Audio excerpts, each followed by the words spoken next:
علیکم ورحمۃ اللہ وبرکاتہ۔ آج کا میرا ٹاپک مسجد میں جانے والوں کی فضیلت۔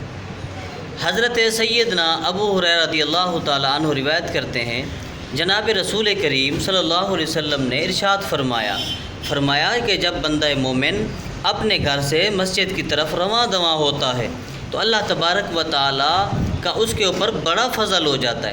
وہ فضل کیا ہوتا ہے؟ آقا دو عالم صلی اللہ علیہ وسلم نے فرمایا، جب بندہ مومن ایک قدم اٹھاتا ہے مسجد کی جانب، اللہ تبارک و تعالیٰ اس کا ایک گناہ معاف فرما دیتا ہے۔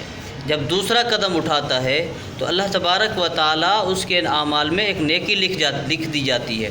یہ سلسلہ مسجد میں پہنچنے تک جاری رہتا ہے، اور جب مسجد میں وہ پہنچ جاتا ہے، مسجد اللہ کا گھر ہے، مسجد رحمت کا دروازہ ہے۔ جب وہ رحمت کا دروازہ کراس کرتا ہے تو اللہ کی رحمت کے حصار میں آ جاتا ہے۔ جتنا وقت مسجد کے اندر اس کا گزرتا ہے، خدا کی رحمت اس کے اوپر برستی رہتی ہے۔ نبی کریم صلی اللہ علیہ وسلم نے فرمایا کہ مومن جو ہوتے ہیں ان کو مسجدوں سے بڑا پیار ہوتا ہے۔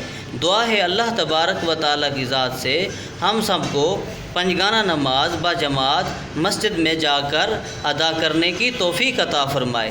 جب بندہ مومن مسجد میں پہنچتا ہے تو گناہ ساتھ لے کر جاتا ہے، جب واپس آتا ہے تو وہ صاف اور ستھرا ہو جاتا ہے۔ مسجد کی برکت سے اس کے گناہوں کو معاف فرما دیا جاتا ہے۔